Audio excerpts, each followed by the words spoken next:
Monday Night Football, baby. We're here. There's only one other good play on Minnesota.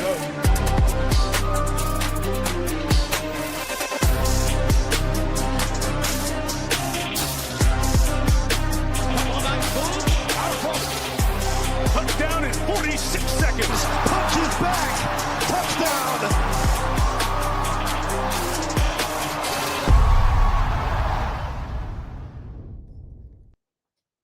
Oh, if you didn't know, it's the Holiday Print Factory on a Monday this week. Holiday week, Merry Christmas, all the good stuff going. And we got you covered here. We got Monday Night Football. We're going to have NBA. We're going to talk about NBA after the football talk. So we'll get all the slates in here for NFL, NBA. And we're going to do that again for the holidays. Christmas Eve, me and Big T will be on, I think earlier, 10 a.m. Eastern time. So if you're rewatching this or watching this later, 10 a.m. Eastern time on Christmas Eve. And we'll be breaking down both the NFL slate. They got 3 games for that NFL slate on Christmas. And they got, of course, the 5 games for NBA. And massive contest, Tony. And I know we're talking Monday night football here, but big Christmas contest coming. They got $1 million up top for NFL. I think it's like $150K for NBA. So a lot of money to be won on Christmas. Yeah, and we like NBA on Christmas, but also who can go wrong mixing some NFL in there too? A couple of the NFL games have teams that maybe just got eliminated yesterday or last week or something, but still NFL. We get sports in there and we get good contests. And maybe we'll be on their third string quarterbacks, who knows? There's some rough spots out there on the NFL slate. I did just see Matty Ice just posted on our Discord. Washington just signed quarterback Jeff Driscoll. Tony, Jeff Driscoll has just been signed to an NFL roster in 2025. We have reached the point of the program where these lineups get super dicey the last couple of weeks. And yeah, everyone knows kind of my thing by now, but I don't love the weeks where it's like that. I like more when the games means. Obviously, there's going to be some huge games that have all the relevance in the world.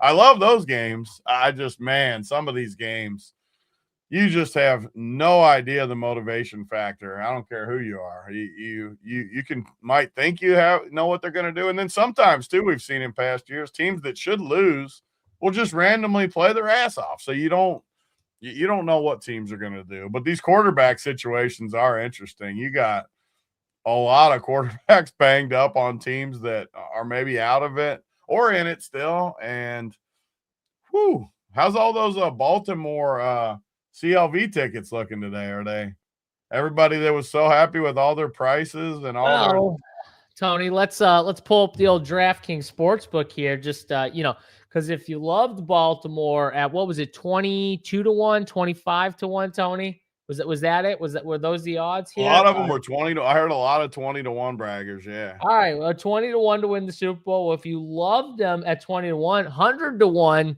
I mean, load it up, baby. Load up. You're loving them at 100-1. You gotta love them. Yeah, gotta absolutely love them here.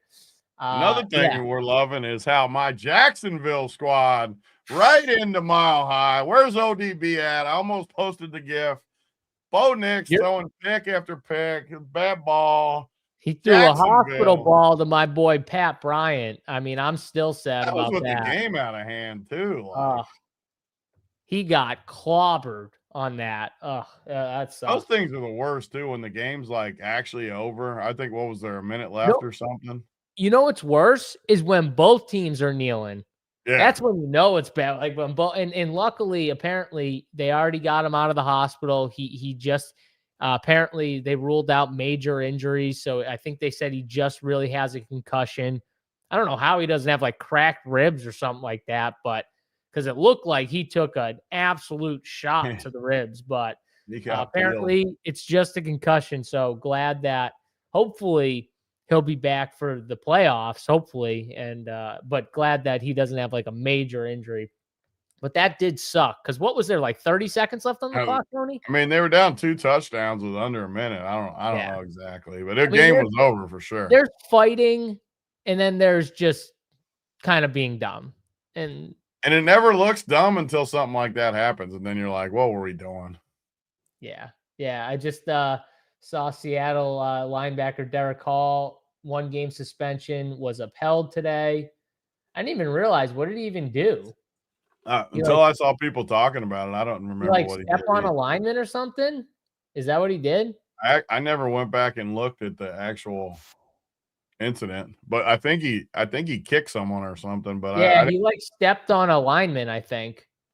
When he was down on the ground. He Josh Harted someone. Did he put the cleat up the old booty hole? No, not the booty hole. It looked like a leg or something. He took a leg, stepped on a leg or something. What was that old Titans guy that curb stomped that guy when he was on the ground? Oh man, that was rough. Yeah, that was rough.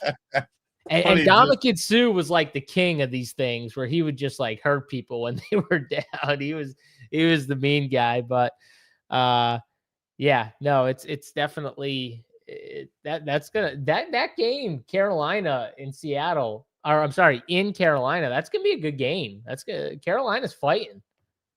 Yeah, they look bad. They're just a weird team where I don't think they look good, but then they just keep winning. Especially at home. Especially at home. So it's weird. What is Scandinavian soccer? What? I mean, come on, the kid. Is Rubio Dimes on this show? Do we look like we're talking soccer right now? What is that shit? Do I have a soccer shirt on? Tony, are you wearing a soccer shirt? What do you got on there? I'd put one on if I could win as much as Rubio.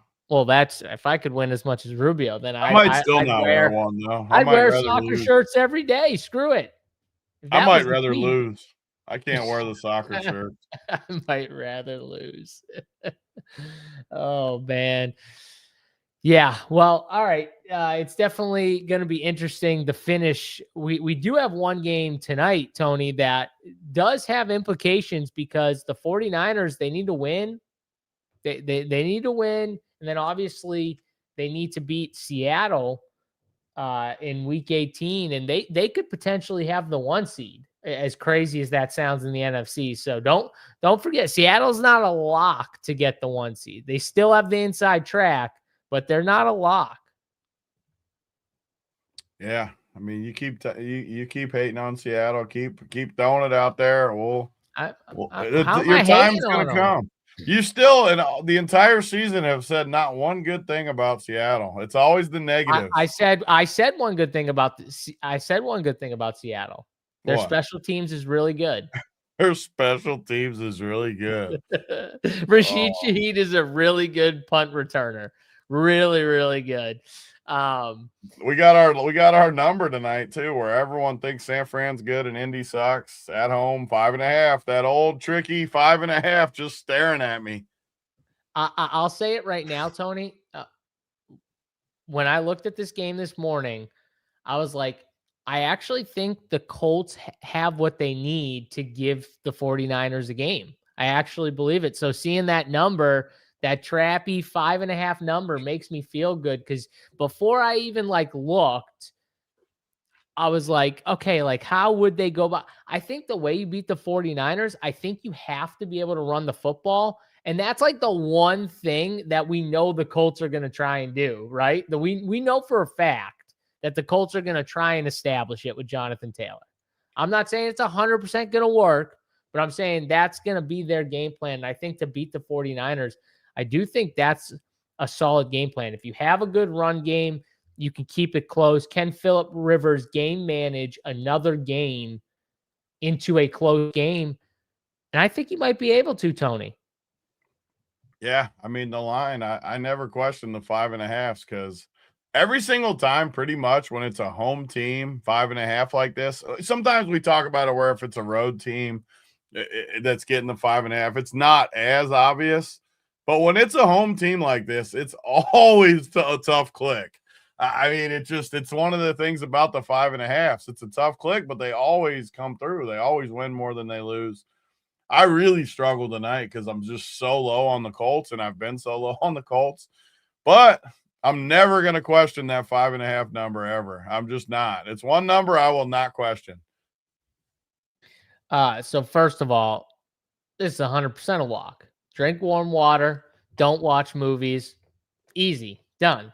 Not even good movies. You watch more TV and movies than you lead on. I watch shows. I like shows. Like I've been rewatching Yellowstone. Good show. Why would you rewatch a show like that when you have great shows on right now? Because I don't know. You ever get the feeling like you just like, I want to watch this again. You never get that. Why not watch a new one that someone tells you is good though? Because I know for a fact that this show is good. I don't know. Well, you already know what happens. You know for a fact with the other show too that it's good. Yeah, but I've watched it long enough where I forget some of the stuff, and then you go back, and it's just a great show. It's just there's a lot of good characters. I mean, it's a great show. I don't know what you don't like Yellowstone. I mean, it was fine, especially in the early part of it. It was fine, but I didn't think it was it was fine. It got worse as it went for sure. I thought though. God. When they start killing each other and stuff, I thought it started to get a little corny. But I've seen this. Mayor of Kingstown. Have you seen that? Seen it. It's still going. What? It's in a new season. You're caught up? There's no way you're caught up. I've seen, I think, 2 seasons. Yeah, the whole new season. It's 10 episodes in, and it's incredible. This new season's great. I just watched I haven't seen the new season yet. I've seen the new one came out yesterday. I just watched it. All right. Well, I haven't seen it yet. Mayor of Kingstown's good. And so the other one on Paramount's awesome too.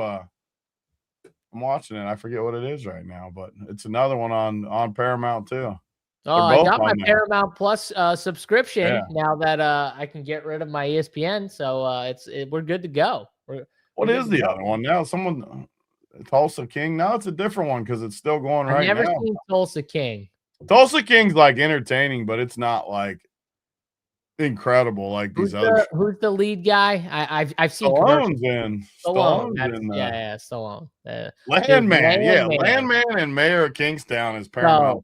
Landman is great. And you probably haven't watched the new season of that either. No, because I like to save it. I like to save it, and then I watch the whole season. I don't like doing what you do. You like to watch episode by episode. Every Sunday, I get excited. It makes my Sunday after football exciting. It's always midnight. I'm watching. Because it's the worst, though, because you watch for an hour, and then it's over. And you're like, well, I want to know what happens next. So I just wait until they're all out. And then I don't need to know what happens next because I can just watch the next one. It's great. It's great. Yeah.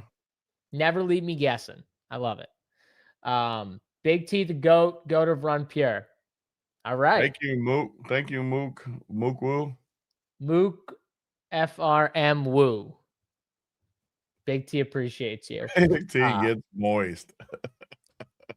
Well, I mean, he might when you see some of those Landman scenes with the chick's name, the whatever her name is, the daughter or whatever. Yeah.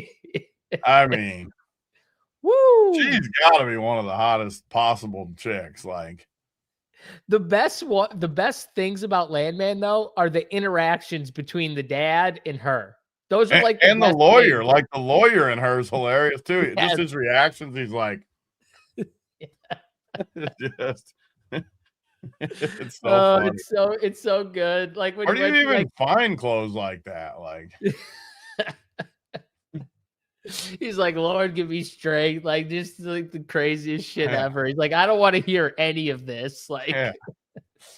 Oh God. All right.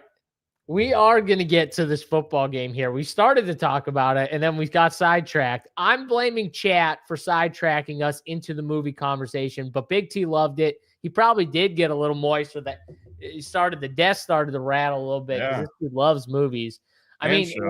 Last time I was over his house, he was like, have you seen, what was it, Game of Thrones? No, not Game of Thrones, the new one. You're getting us sidetracked again. I'm blaming you. Yeah, the new one. I'm like, yeah, of course I'm watching that one. Come on, fucking Anthony. Of course I am. So we watched that. You're not allowed to say, of course I am, when you're never watching them. Yeah, but that's such a good show. What do you mean? That's top of the leaderboard. I'm gonna watch it, but most ones I like to save. and then watch them all in a season. The most polarizing one right now is the one on Apple TV, that Pluribus with the chick from Better Call Saul, and that one's really I don't have polarizing. it. That's the Apple TV might be the one thing I don't have. That one's like super polarizing right now. It's good. Do you have literally every subscription? Yeah. Yeah. All right. I watch sports and I watch TV. That's what I do. And I coach my kids' team. That's all I do. There's nothing else in my life right now. Fair enough. I mean, there's nothing wrong with that. Sounds fun to me. I mean, there's never a night where I'm like, oh, we're going to go to a movie even, or we're going to go out to dinner with just me and Amber. Like, this doesn't happen. Yeah. No, unless JSU's in town, then Big T and never in town though. So I never go to happens dinner. Then we go to dinner. Then we go back to dinner. in 2023 when you came, we went to dinner. Oh, will you stop? I'm gonna come down. Stop it. You get out of here. You get me now you're gonna get me sidetracked the other way and get me irritated. All right, let's get into this though. Monday Night Football. You were saying that you think the Colts could be the betting side here because you trust that number, that 5.5, that trappy number. And I kind of agree with you. And I was saying that I do see ways that I think the Colts can hang in this game. Now, the problem is in my head, I'm like you where I'm so down on the Colts that I don't want to be on that side. But I am probably going to bet them here with that 5.5 number. I do think it's the right side. But what do you think about it in terms of like scoring? The total's like 45.5. We do have some good spots for fantasy that we'll get into. But what do you think about that total, Tony? I mean, because Phillip Rivers obviously wants to slow the game down in the Colts. You know, he wants to short passing game, run the football, drain the clock. What are you doing? These are the games I honestly struggle with the most. Like, I know the line. I hate when my personal belief is against the line.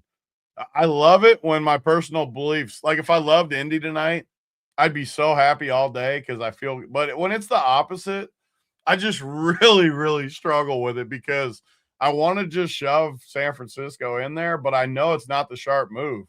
And it's really hard to interact that in your head, like what you should do. So, especially with it being Showdown, maybe we just lean into the Colts. And I wanted to run these sims too and just see if it was like a random day where, like we had the one day where the Giants in Philly, where it was kind of like that. Because it was a similar number that day too. 5.5 or 6 was the spread. Super similar. But I think the sharp move is to lean into these Colts guys, which just sucks, though. I mean, you look at it and you're like, how am I going to do this? I guess it's just, like you said, JT. I mean, how else? I just can't in my head believe Phillip Rivers is going to just beat them through the air, like airing it out. I just can't physically believe that. So it's got to be JT, I guess. But you do have another problem I just hate with Indy is just I don't love their weapons. I mean, Michael Pittman, 7,400 with a 9 projection. Rivers is going to project horribly. I like, who do you play? That's what makes it hard. Yeah. Okay. So I agree with you that that's the problem here is kind of like, where are we going when we say, okay, we're on the Colts side? Because, you know, obviously Alec Pierce takes a massive hit with no Phillip Rivers. I think he's the guy that gets hurt the most, honestly. And he was the guy, Tony, having one of the best seasons of all the Colts. I mean, he was like their best receiver for a lot of this year, even better than Michael Pittman at times in the year. And I think he takes the biggest hit. I think Josh Downs actually gets the biggest bump, and you see it kind of in the playing time. I mean, he ran 82% of routes run for Josh Downs. There's a reason why he was out on the field more. There's a reason why, and it wasn't just because of game script. It wasn't just because of that. It's because of Phillip Rivers. I mean, the guy has a noodle arm. The ball, if it travels more than 10 yards, is just floating. So Josh Downs out there, even that touchdown throw, Tony, that he threw to Josh Downs, which was only like a 4 or 5 yard touchdown throw. It literally felt like he heaved the ball like 20 yards. That's how it felt. And he was just crossing his face. It was just crossing Phillip Rivers' face. He sees him, and it literally felt like he threw the ball 20 yards to throw it like 6 yards, 7 yards. So that's kind of what we're dealing with here. But we can also take advantage of it and just being like, all right, we probably won't like the outside receivers as much, but Tyler Warren, Josh Downs, the inside guys, I mean, maybe those are the spots we look to. Maybe not for captain plays, but just in general. And then another guy who I felt, and honestly, I thought he played a little bit more. He only ran 6 routes, but he does set up. If you like San Francisco scripts, Amir Abdullah kind of sits up as a trailing script, and he's going to play a little bit more just because of Phillip Rivers being in there.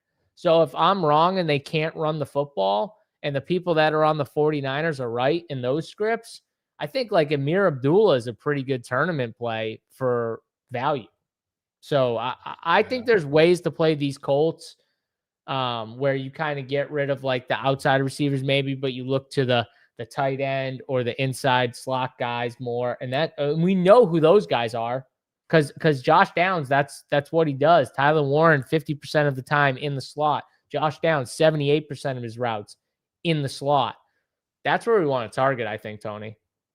Yeah, I mean, I definitely agree. It's just the pricing even on those guys. But yeah, I mean, no matter what, I'm not going to feel good about the pricing. So I need to lean into the matchups like you're saying and just go with it. Abdullah, I mean, I like him. It's just that's another problem with the freaking slate that drives me crazy is he's going to be the popular cheap guy. It just sucks when I'm like leaning into stuff like that where it's the problem is people are on the 49ers. So if you're on 49er heavy scripts, he makes sense. Like a running back makes sense like him. If you can somehow get to a 4-2 Colts build, you're going to be like insanely different than the field. Like I think it'll be the lowest 4-2 or 5-1. I don't know how you could go 5-1, so I'm just saying 4-2. But even 4-2 in the Colts' favor, I mean, you're going to be so different because all of the top like ownerships, besides I get Warren's got to be popular at 6,600. Yeah, I mean, it's going to be all 49ers guys. For Sabres got him at 26%. Yeah, he probably will be. Warren and JT, right? Like, I mean, none of those other guys, including Phillip Rivers. I mean, no one's going to play Phillip Rivers even at 8,800. What was the last time this happened where I was hating the quarterback and they ended up optimal? I think Jackson Dart. No, it wouldn't have been him, though. It was shittier.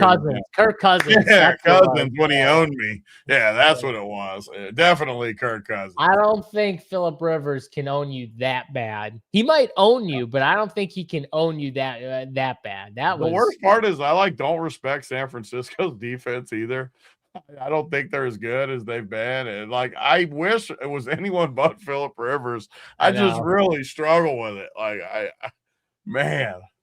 It's because you're right. It is a good matchup, and maybe that's better for Phillip though, because maybe he can methodically just move the football and be in scoring position, and maybe he has a chance to, you know what I mean? Like I guess there's technically paths, but I felt like he did pretty good last week, and he still just did nothing. He did. He had 100. Honestly, I'm with you. I felt like he played pretty decent.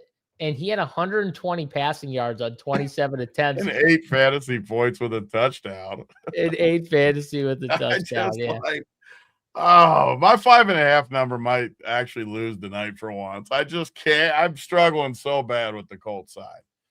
I am too, but I think I'm just going to stick with it here. Just lean into it. I mean, the one thing I do agree on that's good about the Colts, I think JT obviously has to be a great play. I think Warren has to be a great play at that price. And like the kicker's a pretty good play. And then you throw in any of those other pieces, like you said, Josh Downs has to be, even though they're overpriced, you got to ignore that on a game like this. Does the matchup make sense? Yes, it does with Josh Downs. Yes, it does with Abdullah. I think you could even have JT and Abdullah. Just find a way to get to 4 Colts somehow. And then even or another way I could see you doing it is just play like McCaffrey and Kittle, fade Purdy, and see what happens type thing. So, I mean, I hate bouncing. We're kind of bouncing around a little bit. We'll get back on track. But you brought up the kicker, and I got a take on the kicker. What about before the kickers? I asked Josh Lee about his boy Bo Nix since he comes in every week asking me, "How we doing today, Josh Lee? Did you watch the Broncos game yesterday? Did you see it, Josh?" All right, go back to the kickers. All right. Well, there was Tony's favorite part of the show, getting a little Bo Nix trash talk in there. It's funny how things work. We're just a year out. We're just a year out, and how people just circle around the wagon a little bit. Tony, it's almost like Trevor Lawrence. Like, no one was talking good about Trevor Lawrence last year, and then I've hated Trevor Lawrence. I loved him, and then I've hated him forever, and now all of a sudden I love Jacksonville. This guy, Liam Cohen, comes in and just does a magic trick, and Trevor Lawrence is good.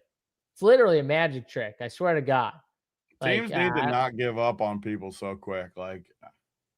And coaches. I'm starting to be the coach defender, too. Like, everyone in Cincinnati. You're the coach defender. You literally destroyed me for defending coaches. No, I mean, like, not in the way you're saying. I agree with that, too, though. Yeah, you own me. But I'm saying, like, you don't just have to fire people every single time something doesn't go your way.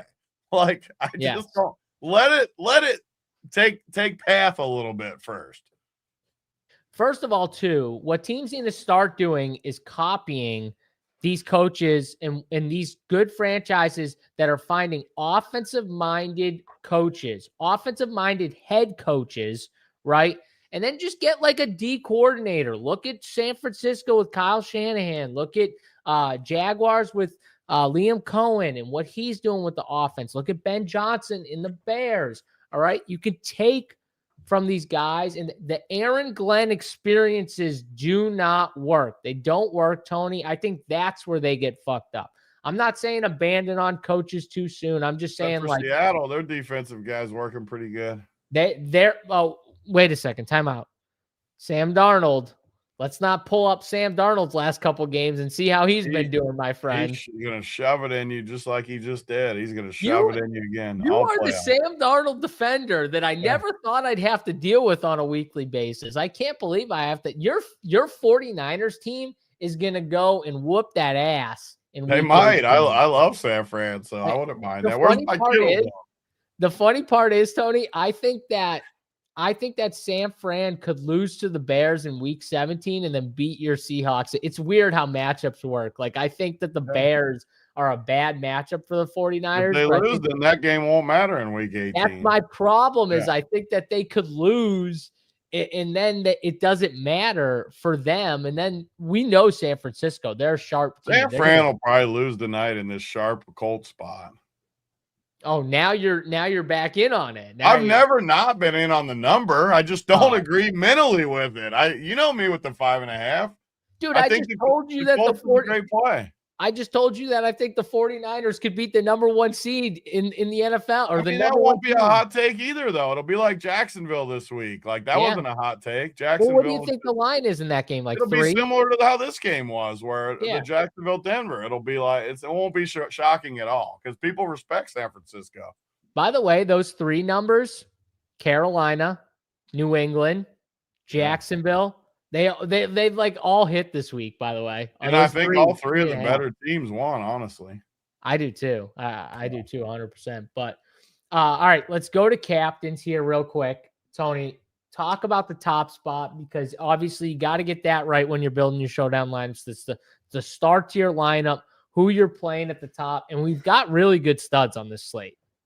Yeah, and you're going to have to start there. For me, even though there's not a ton of cheap guys in this game that I would consider like great plays like we've had in the past, but you're just going to have to start with McCaffrey and JT. Their ceilings are so high compared to other places. You have to. And then I love Kittle.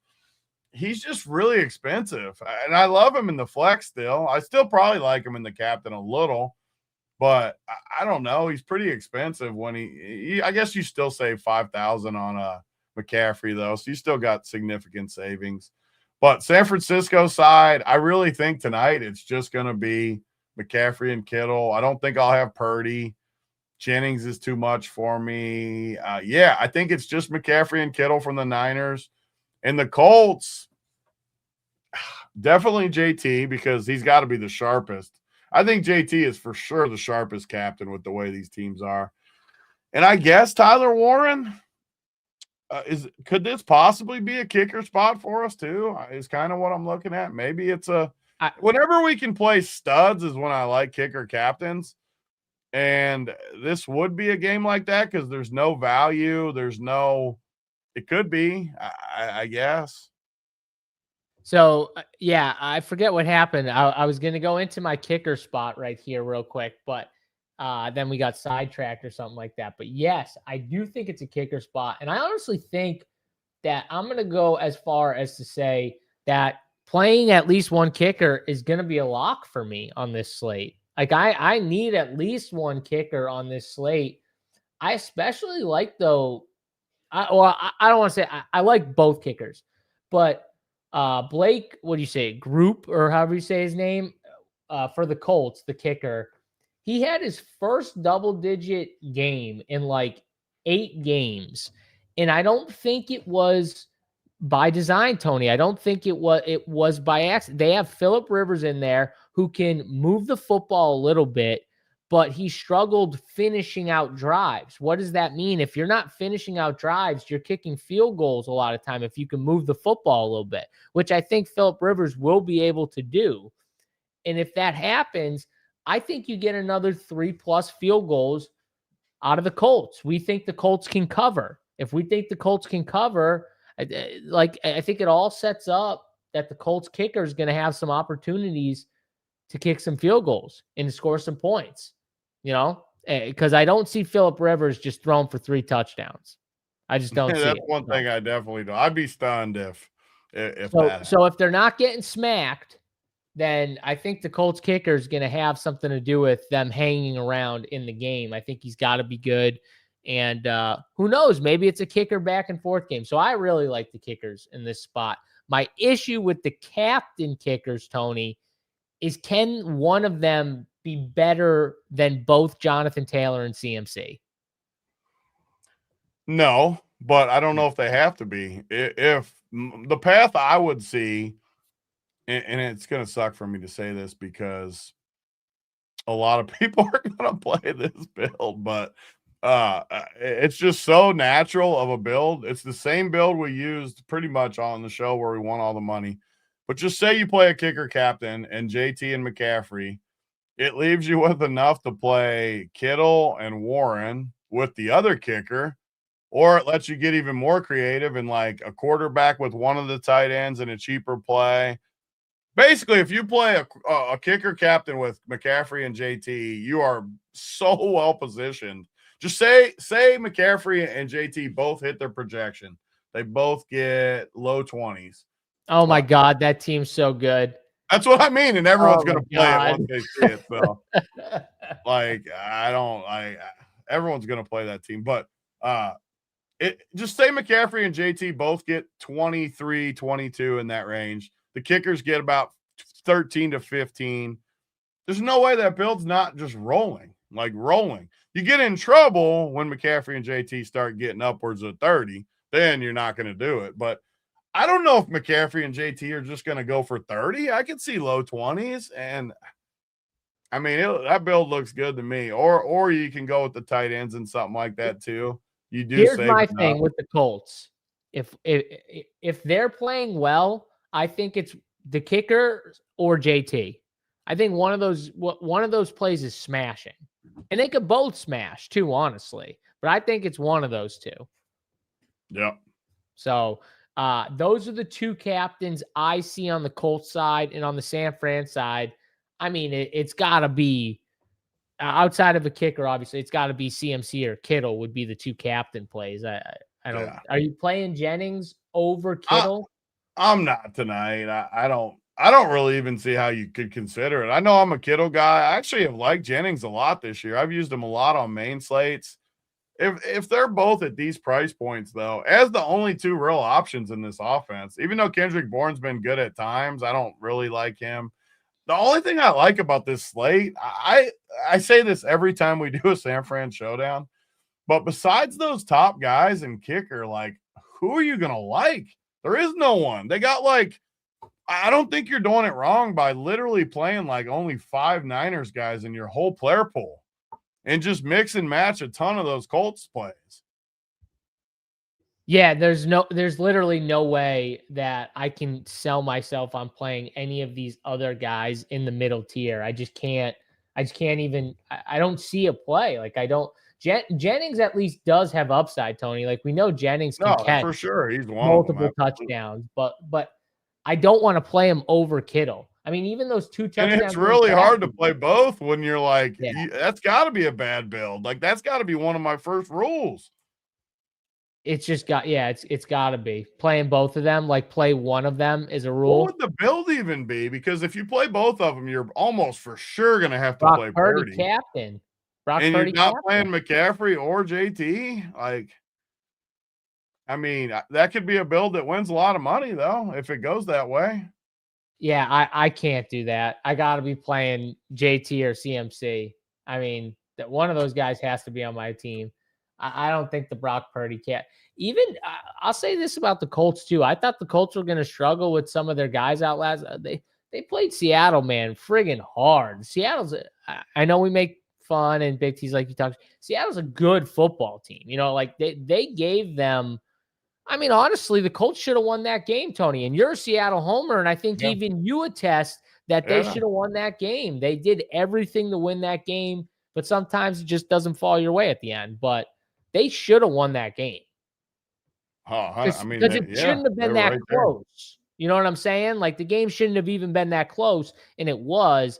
So, like, you know, they didn't get it done at the end. But yeah, I mean, you got to give it to them, and I think they could do something similar here. You know, I could see it. Yeah, I mean, I totally agree, 100%. What's going on, Matty Ice? Back in the chat, I saw someone ask, you know, can we play the 4 Colts team? Can we have like 4 Colts builds where we do 4-2 but Colts heavy? And I just I think you can. The problem is it's one good thing is it's probably going to be unique, but the problem is just like how do you go about building it? And I think most people, if they do this, Tony, are going to build it somewhat similar where you're getting a running back. You're probably going to pay the cheap running back in Abdullah, and then at least one pass catcher and maybe a kicker. Those are the 4. Yeah, and the San Francisco side gets even trickier because if people that do that are probably just going to have the same Niners too, where you got McCaffrey and Kittle or McCaffrey and Jennings or Purdy, and like you're not going to – it's really hard. But again, that's why it's Showdown, and that's why you can get a little bit of an edge by just leaning into that number. And this is me saying it as someone that really the brain side of me or the side of me that watches the games doesn't think the Colts can win this game, but the sharp side of me thinks that it's the way to go. So, I mean, it's definitely the way to go if you're trying to be unique, right? Like that's for sure, 100%. But it's just a question of, you know, how ballsy do you want to get on this slate, Tony? Yeah, because playing 4 Colts, you know what you're in for if you're going to do that. Like it takes a lot. But yeah. I mean, the prices on these San Francisco guys, like you said, they're expensive. And I love Kittle, and I love like Jennings is a good player. They're $8K, 8,400. Like it's not crazy to just say, you know what, give me CMC and one of those pass catchers, and then just give me 4 Colts. That's not crazy. Use SaberSim to the advantage and just set it to where that's what it gives you. Like, just get your projections where you want it and just say, give me 4 Colts, 2 Niners, and just see the combos running the Sims that it gives you in those constraints. That is not a weed pen. It is a regular pen that this dude just chews on the regular, Josh, but not a weed pen. How do you know?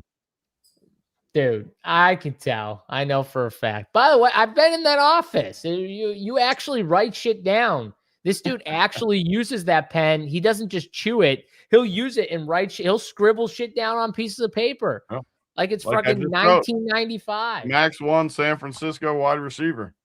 There you go. Max. Ooh, I like that too. Max 1 San Francisco wide receiver. Now, San Francisco does have Ricky Pearsall out. My boy, Ricky P, he comes back.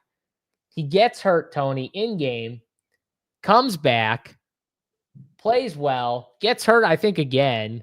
Just like absolute warriors. Like, I don't want to leave this game. And then is like, oh, yeah, your knee's like actually fucked up. Like, you need to sit out. And then it's like a knee and ankle. This guy just cannot stay healthy. I think he's really, really good. Like, I think the talent is obvious with him, but my God, he's just an injury waiting to happen. I feel bad for him, honestly. You can tell he's frustrated. Yeah. I mean, and he's had a bad run out. He just needs to get healthy. That's all it is. I mean, eventually he'll get healthy. We hope. I mean, I thought he was healthy, and then he comes in. It's like the first play of the game. They throw it to him, and he gets hurt. Literally, like one of the first plays of the game. So that's annoying. But with him out, we know like San Francisco's offense, it's one of those offenses like it condenses around a few guys. You know what I mean? It's very similar to like, I feel like the Eagles are very similar where you got like your main guys and it's very condensed to those guys that it's very rarely does it go to anybody else, like the ball go anywhere else. And we know Shanahan's going to scheme things up to get guys involved. And Ricky P, I mean, 9 targets last game, 7 catches, and that was with him getting hurt multiple times. Now he's out. Do we just project that more of that's going to go to Jennings, Kittle, CMC combo, Tony? Or do we think Kendrick Bourne or Demarcus Robinson, one of these guys can come in, make an impact, and maybe get the football a little bit? Yeah, I mean, I've always just proceeded with San Francisco, just that they don't get those guys involved. It's been way more successful than not successful. Obviously, anything happens over the long term, but I just don't see the value in any of those guys. I guess you could play Brian Robinson. He's not a receiver, but out of all the secondary guys, I don't even really want to play him, though. I mean, this is a big game for the Niners. They have to win. I don't really see a way they're not just shoving McCaffrey. Like, I think it's a perfect example of you get your player pool down to where you want it, eliminate more than usual, and then run it and see what it gives you, and then proceed from there. Like, what I like to do is even get rid of like Juice. Like, a lot of people will fall on him. I don't want him. I never play him with the Niners. If he gets a touchdown, he gets it. But I want to just get rid of all the – I'm going to do it right now just to see. So you get down in there. Abdullah, obviously. The problem is now with Ricky P out, like Juice actually could play a lot more. That's the problem. He could, and I mean, people can have him, but that's not going to help my 4-2 Colts. That's not going to leaving him in isn't going to help me. So that's a good point. Like getting him out of there to where my only cheap guy is Abdullah, who's a 2,400 guy. Really, that's it, right? Below B-Rob's not going to hit in your like 4-2 Colts builds, probably. Who? B-Rob, Brian Robinson. Yeah, no, he's not going to hit in those for sure because, I mean, it's nearly impossible. Like, if you want to be really unique, play like McCaffrey and Brian Robinson with 4 Colts. Then you're really unique. Well, I mean, you want to get even more unique, play CMC with McCaffrey and Robinson, both of them together? Yeah, just them two. And they just run the ball all game. They just find the running game and they just run CMC captain build? Yeah, sure. Yeah. Oh. And they just get all the juice. Yeah, I mean, you can play 2 Colts running backs. 4 running backs. See, we need builds. What about a 4 running back build? That's how you get different. That will be 100% unique. And what's wrong with it? We don't think it's a high scoring game. Yeah, you're right.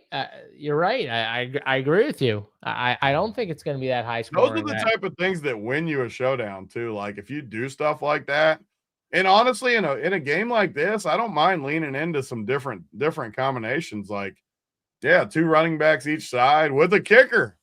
Like all of a sudden you put those constraints in, man, you're going to be unique. You're going to be so unique in a $20 format where it's whatever the first place. Yeah, that's a good way to go. I think no quarterbacks at all. I think Brock Purdy's going to get a lot of ownership because I do like the idea of no quarterbacks, and I never say that. That's crazy because you never say that. You'll normally just be like fade Phillip and play Brock Purdy, like just play him. But that's what everyone's going to do. That's my problem with it. I don't want to do the same exact thing as everyone's going to fade Rivers.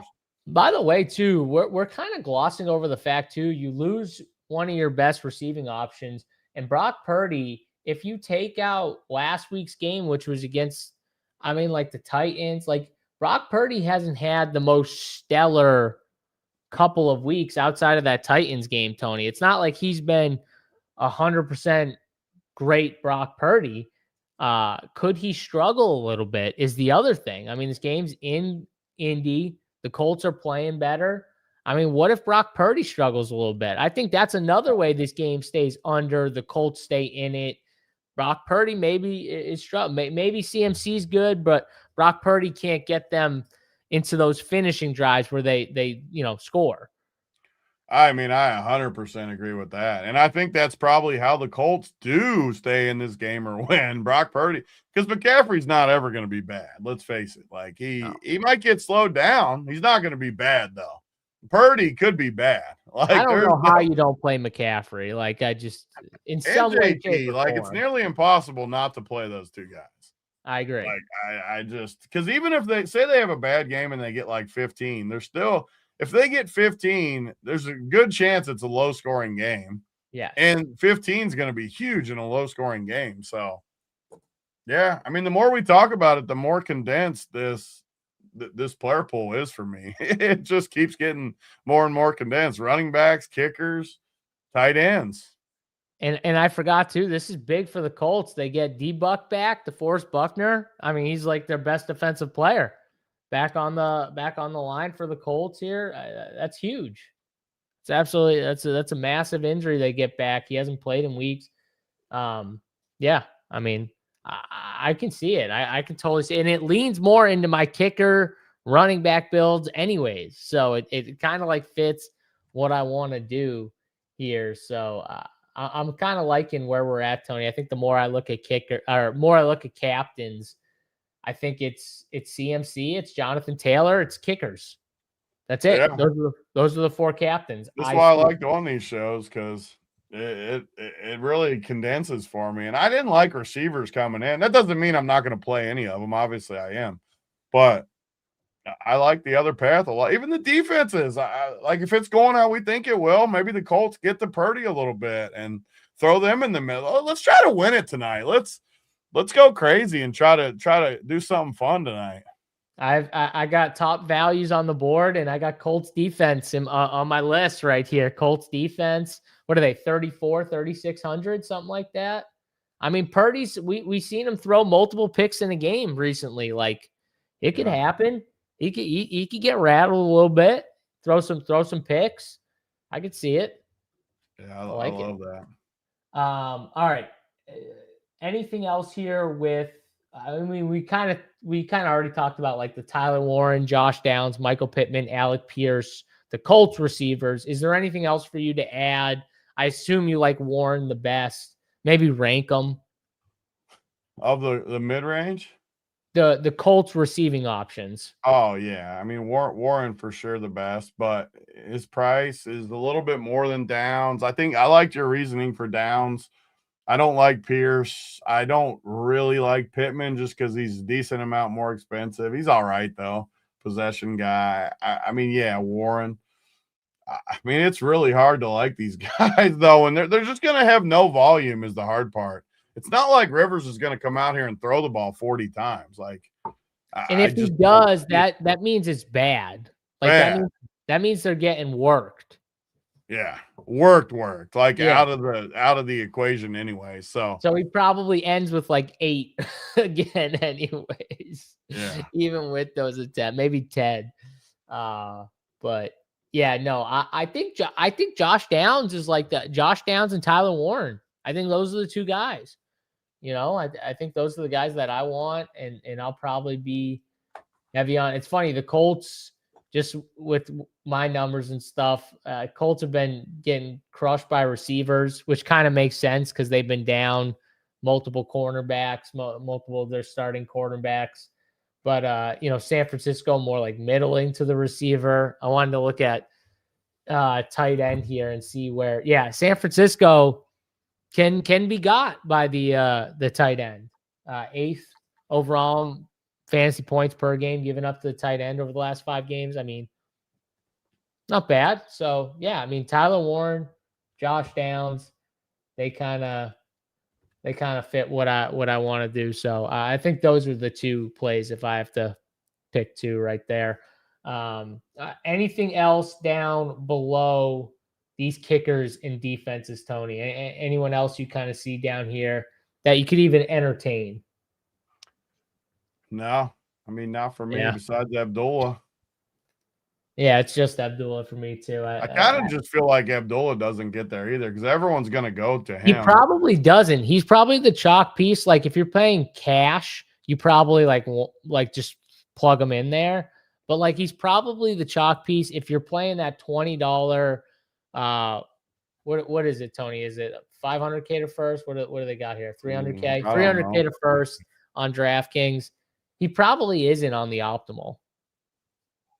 Yeah. I mean, you're going to need – the issue is he probably plays better in the standard build, like you're saying, the 4-2 Niners, where it's JT and Abdullah or something, or Tyler Warren and Abdullah. Those type of builds play much better than the ones we're talking about where it's a close game and it's 4-2 Colts or something. He doesn't play good in a 4-2 Colts build. Yeah, like the problem is, does 8 or 9 get him there? It might on this slate. If CMC he said he gave us the shipper. Who was it? I didn't see it. Double kicker, 1 at captain, double tight end. Yeah, I mean that was the one I was talking about at the beginning. We already talked about that build, Redmond. Probably 10 minutes before you typed that thing. We talked about that one is a very good build. There's a decent chance I use that main one. I already plugged it in. I will say, if you want to do it different, instead of playing Tyler Warren, play Josh Downs and leave 1,000 on the table. But that build that you're talking about, I already have that team's gonna be popular. It's another good example of a build that might not end up first place unless it falls perfect, but it's a really good build to make some money. Yeah, it's I don't know if the ceiling on that thing is as good as other builds. But man, it's a good build. It's a great build. And it gets you to where you don't have to feel bad. I always like teams when you don't feel bad about any of your 6. Like you can look at it and you're like, I like all those guys. Because usually when you have a real good team, like say you play McCaffrey and the captain, you're going to play one guy that you're like, man, I hate that play. Oh, definitely. There's always one of those guys. And even if that means Abdullah, how could you possibly feel that good about him? He's a 38-year veteran that needs to catch passes in the right script. Yeah, you can't feel that good about him. And don't get me wrong, he's my favorite value play. I'm just saying, in the scripts we're talking about, it's just I don't know how you could feel that good about it. Yep, I'm with you. All right, so it sounds like we kind of broke it down. Top captains, if you're spending up, CMC, Jonathan Taylor. And if you're going down for captain, the kickers. I think we talked ourselves into kicker captains on the slate, Tony, and I kind of like what we got with the kickers here. So yeah, I'm gonna be jamming the kickers for sure on this slate. They seem like good values. Defenses also, I think the Colts are a good value too. Tony, let me pull up the ownership here. Let's do our anti-play here on this slate. All right, so this is listed out. Flex. Who you got as your anti-play on this slate? I mean, it's got to be Juwan Jennings for me at 8K, and it's more than just that. So we talked about it. I definitely want both running backs. I want Kittle definitely more than Juwan Jennings. So you're already pretty limited with salary. I just can't see the build you play with Jennings unless you just punt the spot which, I mean, anything could happen, but it's got to be Juwan Jennings for me.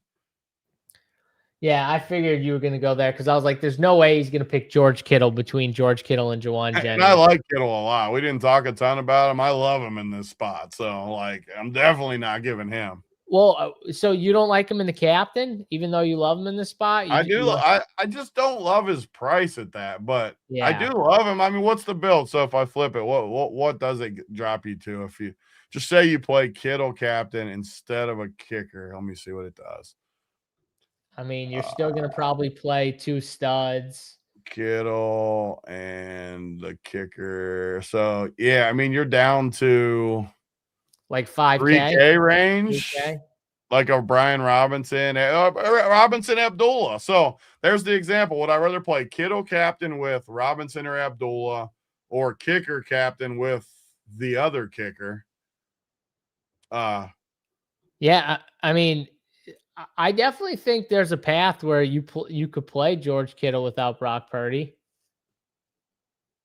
Yeah, 100% you could. The Niners are a team that actually plays good because McCaffrey can vulture a lot of the touchdowns. And say Kittle only catches 1, even 2 touchdowns. If he catches 2 touchdowns, but Purdy only throws for 200, like there's no guarantee Purdy's on the winner. Yeah, I got a 4-2 Colts build with Kittle captain in it. Looks pretty nice, honestly, right there. I don't think I'm gonna play it, but if I were to play it, it's the Kittle captain too. I think makes sense for the McCaffrey Robinson builds too, where maybe McCaffrey doesn't score twice, he scores once, and Brian Robinson scores once, or something. Or maybe McCaffrey just gets there on volume alone, and Brian Robinson's the one that scores the vulture touchdown, and that's how he gets there. And Kittle does enough to be the winner because McCaffrey doesn't go absolutely nuclear. But yeah, I mean, did you see this shirt somebody sent me? Look at this shirt someone sent me. It came today. I don't know who sent it. You had a random person send you a shirt? Look at this thing. What? Can you see it or no? Holy crap. Yeah, that's cool. Yeah. Who sent that to you? I don't know. It came in the mail. One of your Denver buddies had to send it to you. Had to be, but it was FedEx and it didn't have like a return thing. Did your boy Adam send you shirts? Maybe. I haven't asked him yet. I forgot until I just leaned back into it. It was on my chair. It's probably, I mean, I don't know. I don't think it was him though, because it's not their brand though. It's some other brand. All right. Yeah. People are just sending Big T gifts. I mean, shit, it's Christmas. Everyone's just sending Big T gifts. Maybe one day he'll send Jay his backpack. I mean, I saw him in the chat asking for it. He said, throw a pen in there too, Big T. I don't know if he wants to use I don't know if he wants to use one though, but I don't know if you want those pens that are in that office. I'll just say that. I remember I was in the office one time getting ready to do a show, and I'm sitting in his chair, and I saw his pen, and I looked at it. And instinctually, when you see something, you pick it up, you see his notepad, you see a pen, I'm like, I'm not fucking picking that pen up. I'm not touching that fucking thing. Not doing it. Staying away from it. Any Purdy captain love? I don't think we like the Purdy captain bill. I didn't like it. Tony? I wouldn't play it just because I don't think the Niners are going to kill him, like as far as my sharp side of my mind. But if you thought the Niners were killing him, you could. I just don't see that type of build. That'd be one way, though, to play more than one receiver. Yeah. So my anti-play, it's kind of tough because, like, these guys at the top, like, I think the way, like, might be fading the quarterbacks. So I guess from that standpoint, maybe I just don't play Brock Purdy. Yeah, so Purdy'd be a good band. I thought about giving Purdy for mine. Yeah, Brock Purdy. I mean, we got 2 stud running backs on this slate. If those guys get there, it might be hard for Purdy, unless Purdy's the one just throwing McCaffrey touchdowns. I think you have to pick one of the McCaffrey, Purdy, Taylor as a fade. I think you have to. I think I choose Purdy. I think because in our builds or our scripts, the Colts cover. So if you like the 49ers more, you probably might choose Purdy over, JT. Yeah, over JT, yeah. Yeah, Purdy fragile as hell. Yeah, yeah, for sure. All right, Tony, let's do plays of the day here. Who we got? Who's the number one play on the board? Big T certified stamp of approval. The plays of the day are always tough with our builds like this because we're talking kickers, we're talking running backs, and we're talking tight ends. And they're all the just dead obvious plays, but it's the construction of how we're doing it that makes us different. Give me my boy Kittle. I haven't given him all year. I don't think is my play of the day. I don't know if he'll end up my captain, but I do know no matter what, I love Kittle. So give me Kittle for my play of the day. Yeah, I like the double kicker builds. I'm going to be big in the double kicker builds. I do think even in the flex too. We were talking captain, but I think it's a great play out of the flex too, where you just play them both in the flex. Definitely. I do think it. Jeff, your favorite build leaves 4,600 on the table? I like that too. Woo! And it's a Kittle captain. Okay. There we go. Yeah, can't fade Kittle tonight. When Big T gives him as a play of the day, you can't fade him. It's just it's not a thing we do when Big T gives it. Do you have your Kittle shirt on, by the way? Is that a Kittle jersey? No, I should have. It's not. You don't have your Kittle jersey on? I was hurrying to get back so we could get started. I ran right in. Unbelievable. No Kittle jersey. I got this. What more do I need than this? Oh, you got the bobblehead at least. All right. The bobblehead's cool. I agree. Yeah. It's fucking cool. Yeah. Kickers, George Kittle. I like our path tonight. I think we're on to it. Both. Are you going to bet the Colts, Tony, or are you still debating it? I'm going to bet it, but I'm not going to say I'm going to bet it like crazy or anything. I'm going to bet it, though, like in my parlays and stuff. But money line, too. I'm going to take them on the money line a little bit. Oh, you're going to really go against your 49ers on the money line. I like it. It just shows how I've grown as a sports bettor, though, because I still think the Niners are going to win like my head does.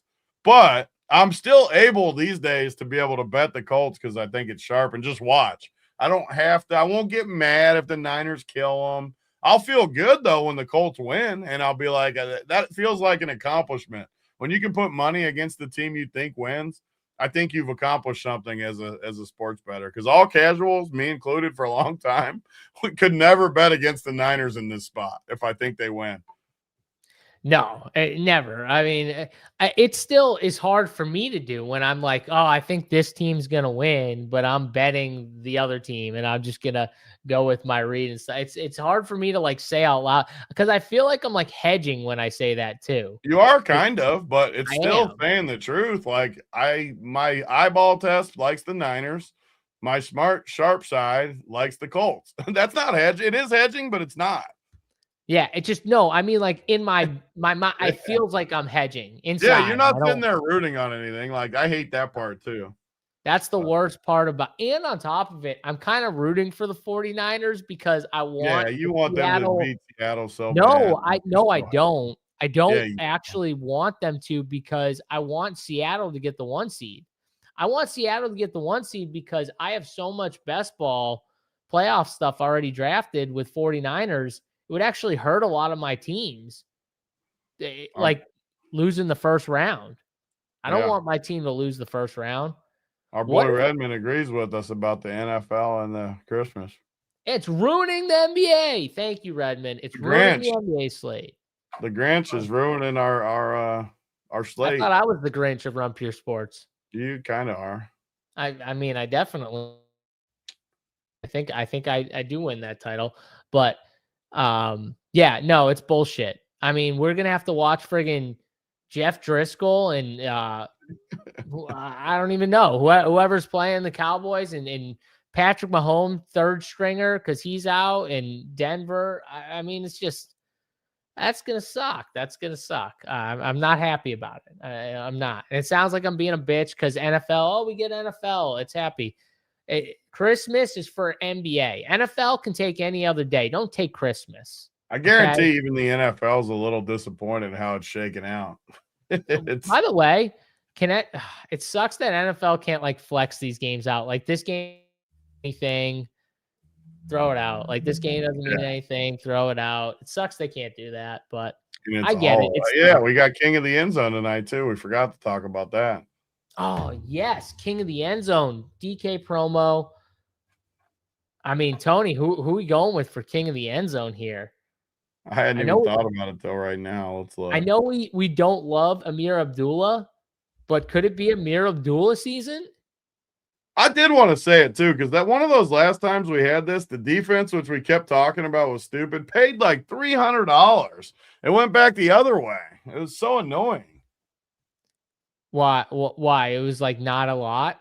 I had like some cheap guys they posted that were paying like $100. The defense paid way more again. They keep going back and forth.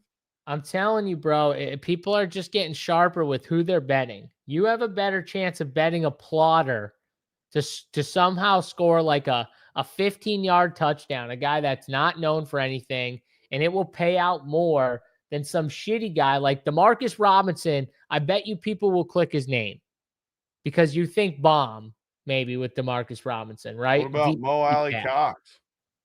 That's what I'm saying, bro. You pick someone like he's not playing, but he'll be on the field. Will he? Will he play? He'll be out there a little. I've seen him out there. I mean, a little. Like how much? Don't we want someone that's going to pay a lot? He ran 2 routes last game. That's all I need, baby. A chip and a chair. Yeah, chip. All right. Phillip Rivers. How ironic with the funniest part about Phillip Rivers, too many people will do it because they don't realize that a passing touchdown doesn't count. Doesn't count. Yeah. You won't even make that much with Phillip Rivers. Imagine though if someone does bet Phillip Rivers and he does somehow like randomly get like a touchdown and that's the longest one. What if there's one touchdown in the game and it's Phillip Rivers QB sneak, Tony? Yeah. I mean, it could be. I just think that enough people are stupid that they're going to take him. I don't think he's going to be that popular. Or, I mean, I think he will be more popular than he should be. What do you think Josh Downs will be? I think he'll be somewhat popular just because he's one of the main receivers. I don't know. I think I might take the Colts defense.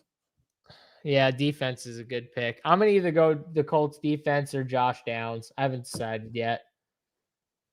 Maybe I'll really tilt you and just take Kittle and win like $20. Oh, that'll tilt me. Tilt me. I did it that one night with Jokic just to tilt you, and I won like $18, and it was glorious. Now, an example for me though would be like if you took Brian Robinson, like someone who's not known for like housing touchdowns. I could see it being him too.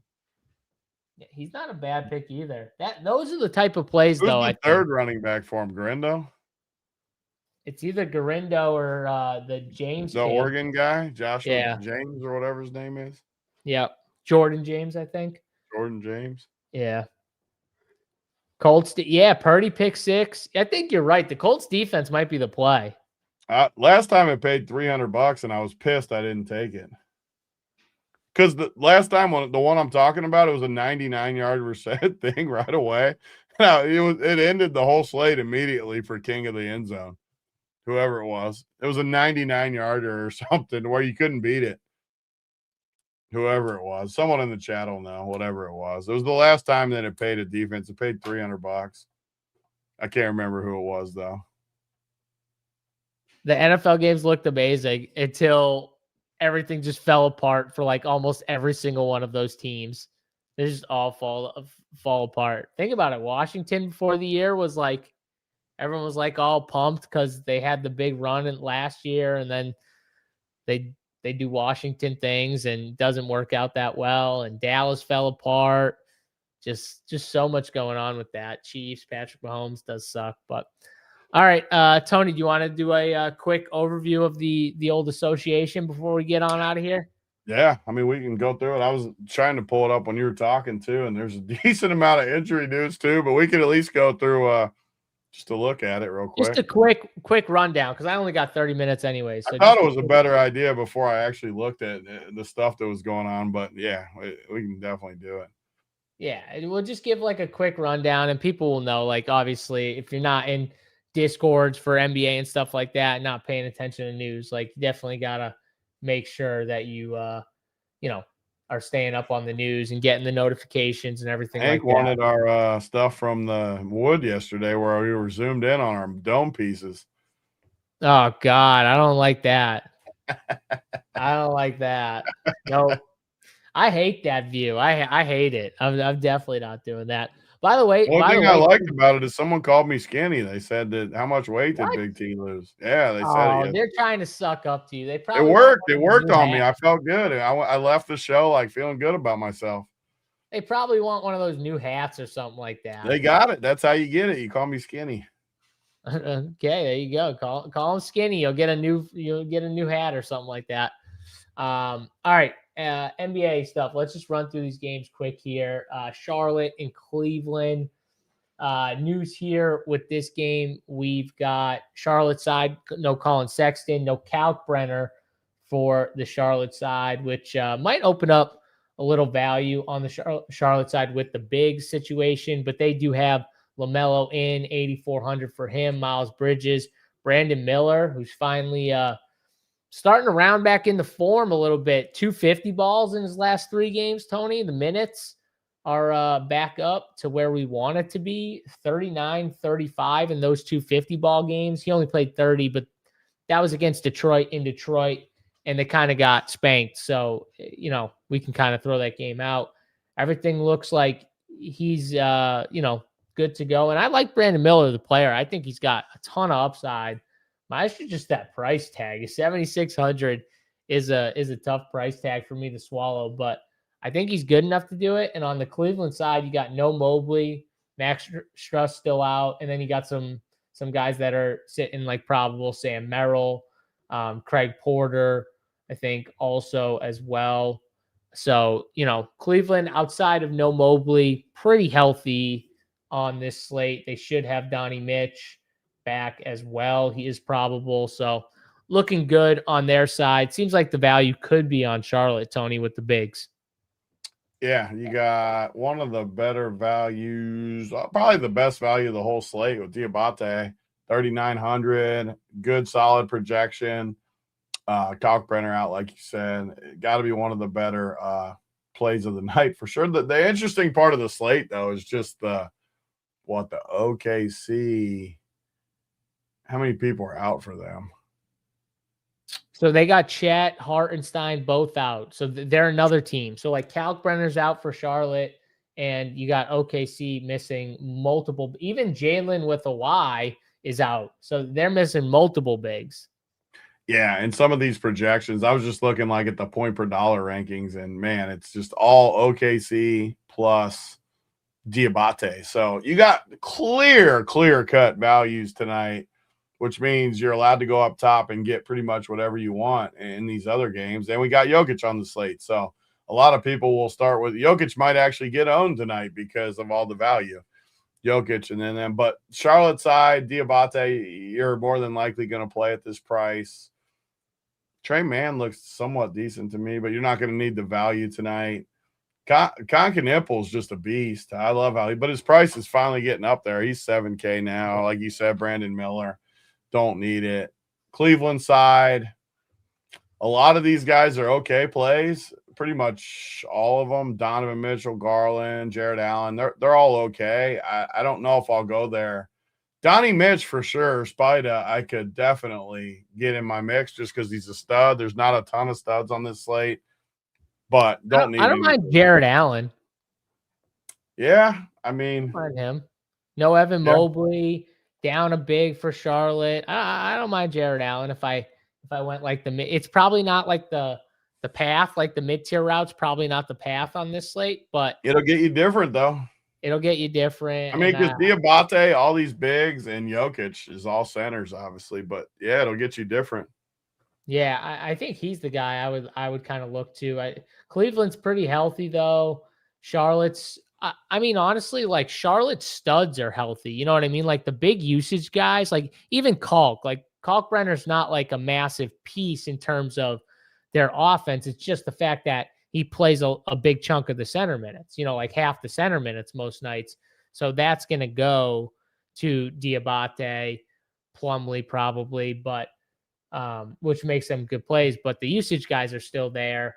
No Evan Mobley definitely is going to help Donnie Mitch and Jared Allen. So I think Diabate is a play, and Jared Allen and Donnie Mitch are plays. And I think if I gave like maybe a sneakier play, I guess you would say, it might be Brandon Miller because, I mean, he's going to be 5% owned. So I think he's kind of interesting.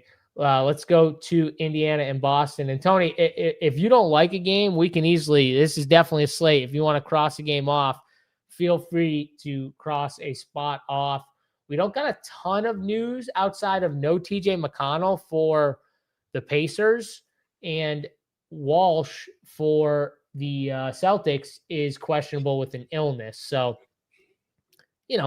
not like massive news losing TJ McConnell in his 18 minutes that he plays, Tony, but he is a big part of that second unit.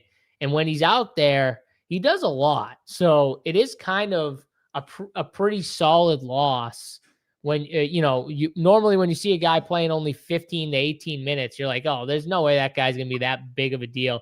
TJ actually does mean a lot to this team. It's going to open up some usage for that second unit. So, I think we could go to some place here. The question is who. It's not the best matchup. Boston plays pretty slow. It's in Boston. Boston's got Jaylen Brown back. My boy PP, though, by the way, I keep telling people, PP for MVP. I mean, take Jaylen Brown out. This dude's dropping 50 balls a night. That's what Peyton Pritchard does, Tony. He drops 50 balls. Said Derek White, get out of my way. I'm the alpha now. The problem with old PP, though, is his price to go with his I love PP. how you just called him little PP and you just kept talking through it. I don't think I said little.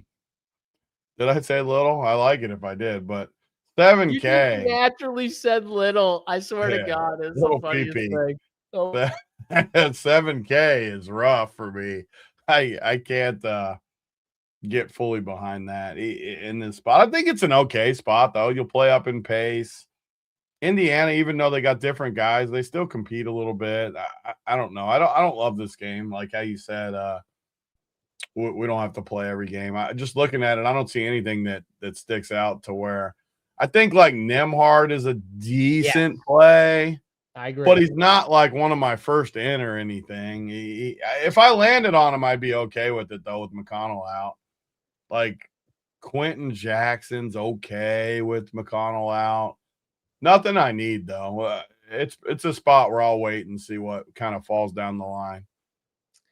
Yeah, I agree with you. I think the plays would be Nembhard and maybe Quentin Jackson if you wanted to go there. I don't know if you'll need to go there, though, is the problem. But we have so much value is the problem. Yeah. Yeah. So Nembhard, Tony, I think Nembhard's for me, one of these two, Nembhard or Benny Mathurin, who's kind of struggled the last couple games.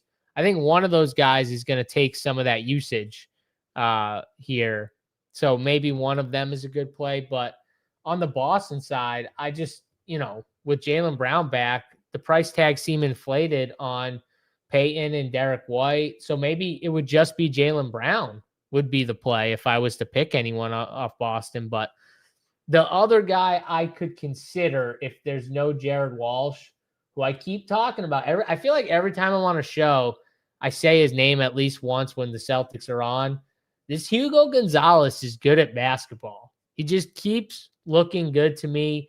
Another good game here. He's had a couple in a row, 29 and 28 minutes. Now, obviously, no Jaylen Brown last game does help, but 10 points, 8 rebounds, and 10 points and 10 rebounds, 1 block and 2 steal.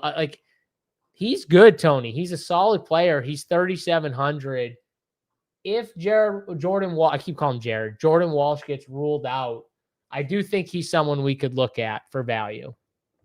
Yeah, I mean, I agree. Yeah, and Jordan Walsh could easily miss, so I do agree with that.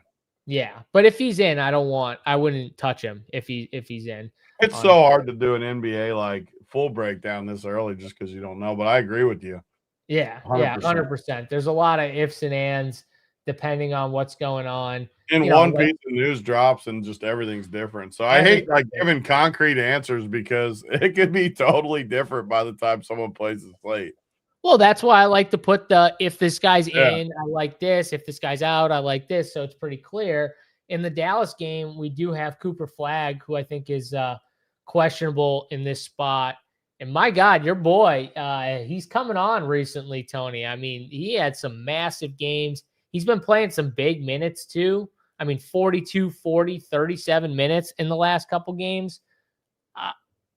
I mean, if Cooper Flag's out, though, that does make these Dallas guys a lot better plays. The New Orleans side, they're pretty healthy, and I struggle to play them when they're pretty healthy. But, Derek Queen keeps playing well. And I mean, on the Dallas side, Max Christie's somewhat questionable too. So, Oh, yes. Yep. I mean, just for example, like how much a slate swings. I mean, just say those two are out. All of a sudden, AD's like one of the best plays. Najee Marshall's a great play. Dan Gafford's underpriced. I think PJ's a good play. I mean, like the cheap guys, though, like D'Lo and Klay Thompson, even though they've been dusty, they're both like low 3Ks now. You roll out those two guys. Williams or Nemhard. We play one of them. Yeah, I'm just looking at the prices, though. Yeah, I mean, I like you're looking at all these guys. Like that's if Cooper Flag is out and it increased Christie too. I mean, all these guys are great plays. So it's just there's really nothing for me to even. That's another game where it just depends on who's in. If they're all in, I like Cooper Flag a little bit against New Orleans with the way he's been playing. If he's out, I like everyone else, literally everyone else. And then the New Orleans side, I like watching New Orleans as far as basketball. I hate their freaking fantasy stuff, though. I need guys out or something. I like it more when Zion's out, bro. Yeah, definitely. I mean, you just have a lot of guys there. Like, they need to trade Zion. Just get him out of there. I'm telling they need to do a fire sale. They need to just start selling off pieces at the trade deadline. Trade Bay. Trade anyone that's viable that can help a team win to get these young dudes just on the floor for 35 a night. Like, there's no reason why Jeremiah Fears should be playing 20 minutes a night, 22 minutes a night. There's just no reason. Like, he needs to be playing 30-plus minutes. Jordan Poole's not an excuse or an answer. Like, come on. Let's figure this thing out here. I agree. I agree with you. This game's a no-go for me unless we get the Cooper news. And if the Cooper news is him out and Max Christie out, then we're going to want to load up on Dallas. If they're in, though, Tony, I don't think I want anything outside of maybe Cooper Flag. Yep. Totally agree on that one. Easy game. Let's go to your game here, Utah and Denver. And we get the Jokic versus Nurkic matchup here, Tony. Two former teammates. It is funny, actually, back in the day when they were teammates, how, so a lot of people actually viewed Nurkic as the better of the two early on. I mean, that was like the peak of everything with me with the Nuggets that I loved it. Adam, now he's like the main beat guy, but he was working for another site writing articles for, I don't even remember what it was called, but this was the peak. Like, Nurkic was starting over Jokic. I was tilting my face off every single night. This was when we first started saying how good Jokic was. People won't believe it, and that's why I get mad when people call me out about it. His first year, we were saying how good he was. Obviously, we didn't know he was going to be the best, one of the best ever. But we knew he was a stud. We knew he was an absolute stud. And they were playing him like 16 minutes a night behind Nurkic. And it was so freaking tilting. I don't even think they like each other, Nurkic and Jokic. Nurkic was good, too. Make no mistake about it. He was good. But Jokic is Jokic. And you could see Jokic was Jokic right away. The decisions, he was just awesome in there. So that finally, was the problem, though. Nurkic was good. It would have been so much easier if Nurkic was just bad.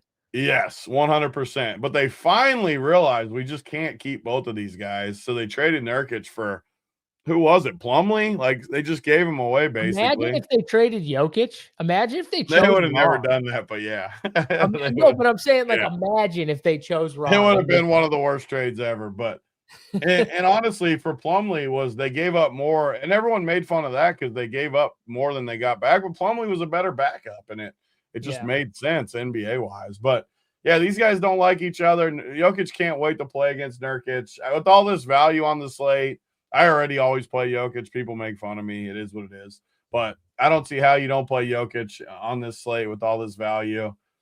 The only issue ever in these spots is just will Denver win by 30 and he not play the fourth quarter is the only issue I see with it. I don't really like the other prices though. Some games I like the Nuggets pricing. Bruce Brown's over 4 now. Hardaway's over 4. Peyton Watson's questionable, but I think he'll be back. Cam Johnson I don't love. Jamal's expensive. I don't can't really stop need playing Keontae. He's the guy I can't stop. Like everything. Keontae George, man. He's so good. Yeah, he's so He's good. so friggin' good. But he's also 8,200 now. Dude, but look, he's been good. Yeah, he's a really good player. The Jazz have done a good job with contracts and young people. Even like Laurie's another guy. Like I never play him, I feel like. But he has these random games, like this game against Dallas last time he played where he had 72. And it's just out of nowhere. And it's not consistent. And he'll go back to having like 40. And you'll be pissed at if you play him at 8K. But like I do think like Nurkic has been playing really good basketball too. And he's 6,100. I don't even hate playing Nurkic and Jokic together. I know it sounds bad, but I could see a world where both these guys crush. The game stays close. I mean, if you think about it, if you're paying for Jokic, Tony, you kind of want some of these Jazz because you want them to do good and keep this game close. You don't want to blow up. You definitely want it to stay close, and you could stack it up for sure. Because Denver games are awesome when they stay close. The other teams score. Because sometimes they get in trouble where their defense isn't great. The other teams score, and they get a little one-on-onesie. Yeah, I just struggle with center tonight. Like I said, I kind of like the Jared Allen, but it makes sense to me because it's going to be different, and I could see them playing off of like Nurkic is going to be so low owned. Tony, Seth Jones. I don't even know what that means. What does Seth Jones mean? I think he means he's talking about Spencer Jones, I would assume. Oh, Spencer. I would assume. I think Peyton Watson's coming back. So yeah, I wouldn't play Spencer Jones anymore. Yeah. If Watson's out, though, I mean, he's 4K. I wouldn't think it's the worst play of all time, but I think Watson comes back tonight. And we have unlimited value. This isn't a slate really for Spencer Jones. Yeah, for me, Nurkic, George, and Jokic are the 3 plays. I think. I also do like. I haven't played Cam Johnson really this year, but I do think at 5K, like if you fell on him. He's the one guy, like from watching the most Nuggets of anyone and following him, like he's the one guy I just can't play. Yeah. I've tried to make him work, and his price always looks good to me. He has such a hard time crushing. Oh, it makes sense. I mean, what they have him there to do, Tony, isn't really fantasy friendly. No, he's just got to make a lot of shots is what it comes down to. He's just if he makes a bunch of shots, he still struggles. His price is low though. I don't think he's like a bad. He got 11 rebounds 2 games ago, Tony. That's like the biggest outlier of all time. Oh, huge outlier because Jokic is getting all the rebounds too. Yeah, I don't like Cam, but his price is nice. I agree with that. I feel like he's always higher owned than he should be. Like I would much rather just play Bruce Brown for 1K cheaper. Yeah, Bruce Brown, man, that's a roller coaster because he'll give you nothing some games, and then some games it's all a matter of if he gets that run. But like, look at his production though on the good games. Like for 4,300, you at least have upside. I'm not going to play either one of them on a slate like this. All right, well, Memphis OKC next up, and this is one of those games, Tony. We don't really have to guess too much. There's a couple guys like Aaron Wiggins is questionable to play here, and that's just that would hurt their. Honestly, that would help. I think if he was ruled out because he does have a role when guys are out. So Aaron Wiggins is kind of a guy that I do want the news on if we can get it, but. No Jalen with a Y, no Chet, no Hartenstein, Tony. 3 bigs, all 3 bigs out. I mean, this comes into question. Like, we're going to get value from OKC. Who are they going to start? Like, what are they going to do? I'm sure they're going to start this Carlson dude who's a big whitey. I don't think he's very good.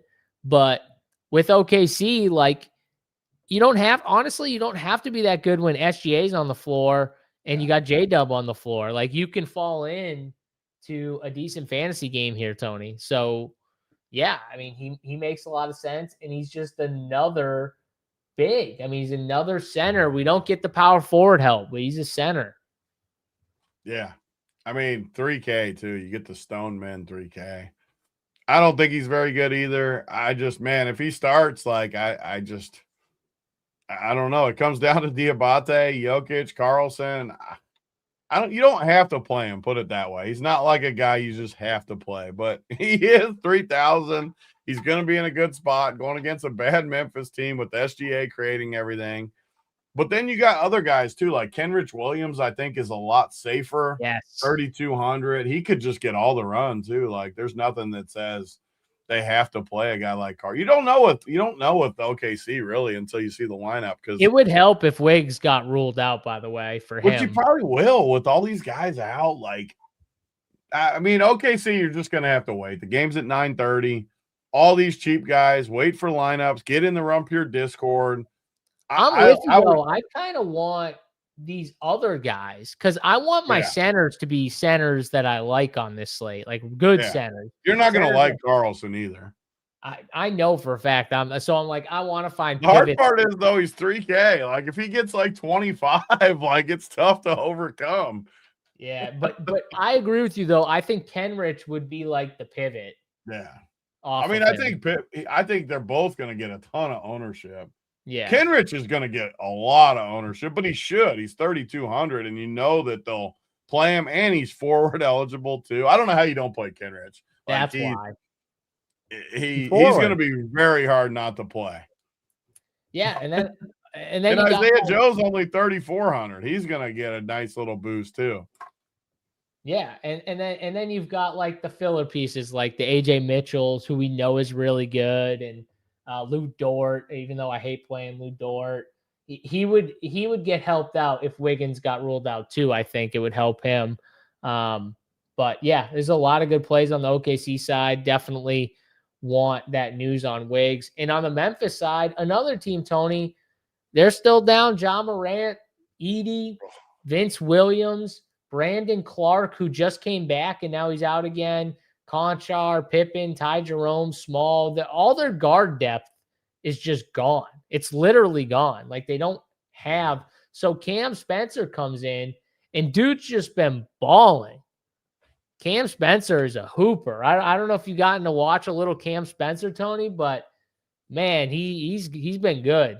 He's been real good. Don't you ever question my favorite family in basketball, Cam and Pat Spencer, the brothers, my two favorite hoopers. Pat Spencer's our favorite. Cam's obviously. Yeah, I like Cam a lot too. I mean, UConn, he won a title at UConn, right? Like, I love this family.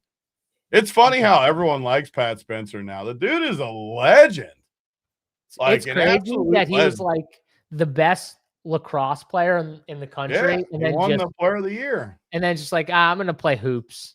I mean, he always played hoops, to be fair, but but I'm just like, he just chose to like pursue hoops over lacrosse. He is a legend. Even Draymond's like, he's as tough as anybody. Like, he is a legend. Oh, they love him for sure. They love him. And Cam Spencer is his brother. They're cut the same way. They're the same cloth. Like, they're beasts. They are guys I love. I'll go to battle with those guys any day. Cam Spencer's the only guy, not talking fantasy right this second. He's the only guy I can not just hate on this Memphis team. I love Cam Spencer. So the hard part is, again, he's in that kind of mid-range, but I agree with you. He's looked awesome. I can always be talked into Cam Spencer. That's an easy sell. My issue with this Memphis team is I just feel like OKC, the one thing about OKC is they're like super physical. And Jaren Jackson has been really good recently. Really, really good, Tony. All of a sudden, 57, 56, 40 and a half in 3 games here. He's starting to show some upside. He's 7,900. But, man, I feel like OKC is one of those teams. They're just like, are they too physical for someone like Jaren Jackson? Like, Jaren Jackson doesn't like physicality. Like, he's got an issue with it. I don't like teams that are, like, super physical against him, but he's been playing really well. And you would think you'd want a big against OKC because they're down like all of their bigs. I mean, Yeah. Jaren Jackson, can we interest you in a little Jaren?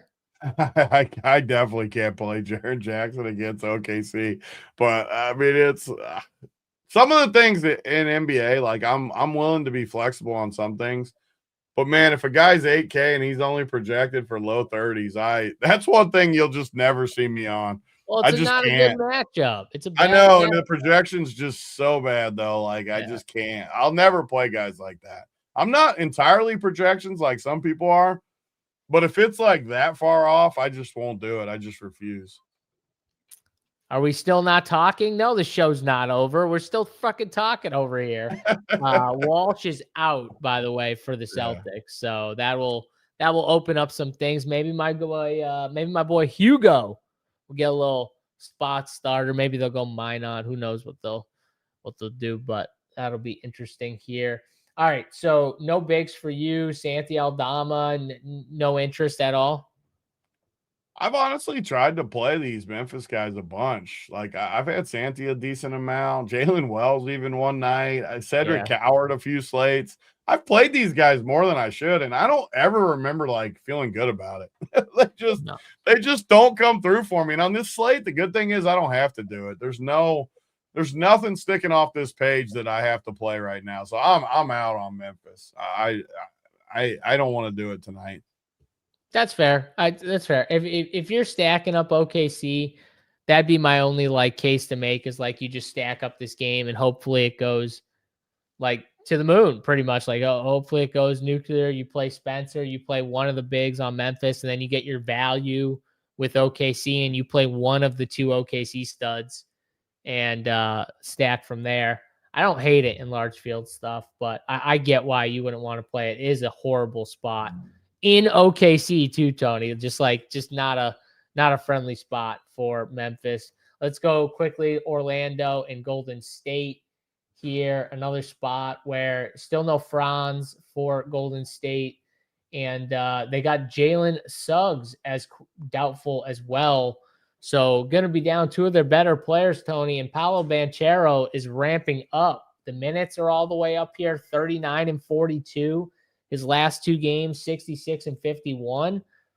I think Orlando's pretty good plays, I think, on this slate. I love Paulo too. I'm happy he's getting healthy because I just enjoy watching him play.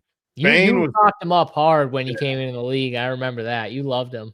And I like him even more now, honestly. He's been better than I thought he would be. He's had a couple injury things, but when he's in there, he's just so physical. I love guys that are just physical and will just impose their will on people. I love how he plays. Bane was struggling too at first. He's gotten better. Anthony Black just continues to get better. He's been owned a lot, but he's just solid. Even Wendell Carter has been impressive. So I like these Orlando pieces. These are good pieces, especially against a Golden State team that just like I like Orlando to win this game. I just think Golden State, their time's done. Their window's closed. Don't get me wrong. Curry's still awesome. Jimmy's just worn down. Draymond's definitely worn down. They have 400 guys on Golden State. Yeah, I agree. I like these Orlando pieces. Yeah, I'm with you. And De Silva's still questionable too. He's another guy. He's missed a few games. He's another guy that, adds to, maybe some of this depth here. But I think these pieces are like Anthony Black. I like his game a lot. If these guys, Jalen Suggs doubtful, De Silva misses again, I think it's another spot where this is a team to attack. You can load up on. Even Wendell Carter last game, 37 minutes, Paolo 42. The heavy minutes, dude, 40 minutes for Anthony Black, 39 for Desmond Bane, Tony. In the regular season, you're telling me that I get high 30s minutes for these guys? Like, sign me up. I think they're pretty good plays here. Especially on a night like this. Yeah, especially on a night like this. So, yep, I'm with it. I like Powell. And I don't really like Golden State. I am not big into Golden State. I mean, maybe if you want to, like Steph Curry could obviously get there. He's one of those guys. He can obviously get hot and get there, but I don't see much else I like from Golden State. Jonathan Kuminga randomly back in the rotation for a game. Like, I don't know. I don't love it. Totally agree. Yep. All right. Last game here to touch on.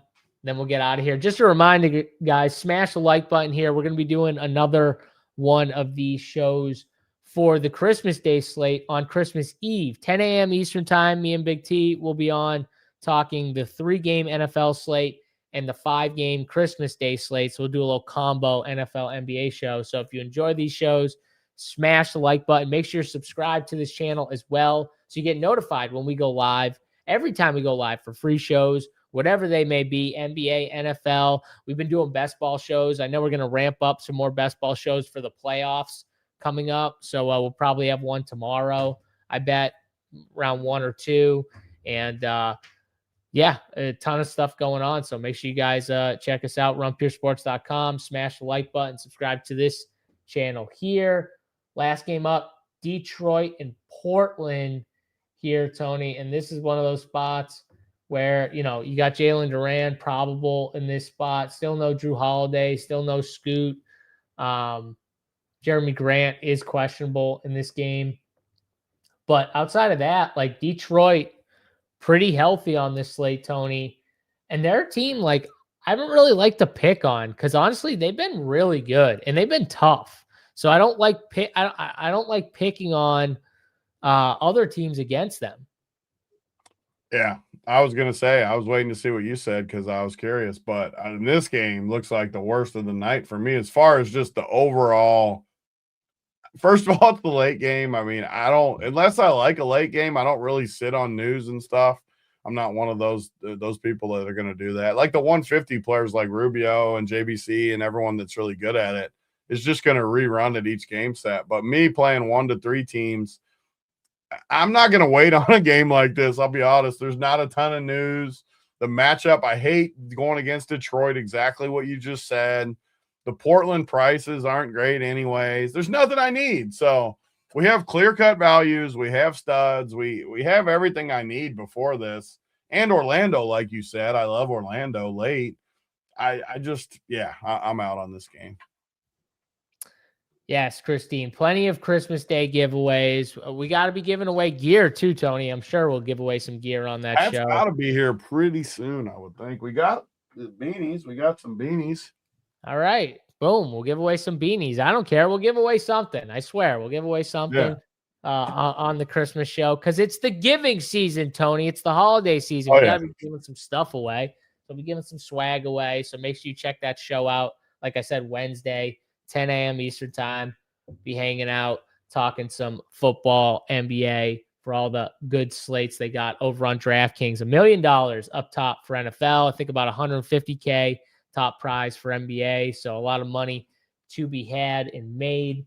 All right, Tony, before we get out of here, let's just do real quick. Who's one guy that you're making sure, I know it's early, but a guy that you want in your lineups? If you just had to play one guy, who's the one guy you want for sure? Besides Jokic? Yeah, don't give Jokic. I want to give someone that's not like, I want to say your Cam Spencer call. Like, I'm just looking at him. Oh, now you're back on Memphis.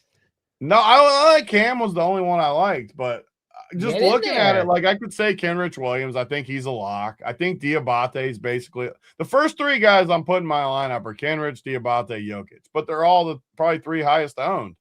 So I don't want to give them. That's no fun. I mean, Cam Spencer's got to be under 20%. I would have said, let me see. I just like that play, and I'm looking at who I can give that's not dead obvious. I think Cam Spencer's a great play. I don't know. I'll give Cam Spencer's my play of the day in honor of that family. Yeah, he's got to be low. Those projections on the Memphis guys were so low. Like, I can't imagine.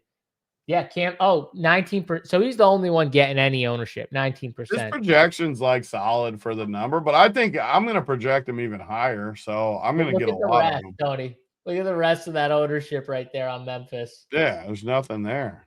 Like, oh God, that's rough. I'm gonna go Paulo. I think I really like Orlando. I know we didn't talk like long about these games and stuff, but I do think the Orlando spot, with them being down Suggs and Franz, big time players, really good players too. Like, and Paulo's minutes are back up to where, we're going to get the ceiling minutes from him. I think it's a spot. 8,700 seems a little light, Tony. I think Paulo can get it done for us here at 8,700. I'm going to be playing some Paulo tonight. Like I said, guys, smash the like button. Hopefully you enjoyed this show. We got to get out of here. Good luck in your DraftKings DFS for Monday Night Football, Showdown, and for the NBA slate tonight. Get in runpuresports.com for all your DFS sports betting needs. And don't forget the King of the End Zone on DraftKings Sportsbook, the awesome promo they do. Check that out. $5 minimum. Great promo. Pick your touchdown, longest scoring touchdown, and get some bonus bets out of it there. For Big T, I am JSU. We'll catch you guys back here. Same channel, different time, 10 a.m. Eastern on Wednesday for the Print Factory. Till then, we're out of here. Peace.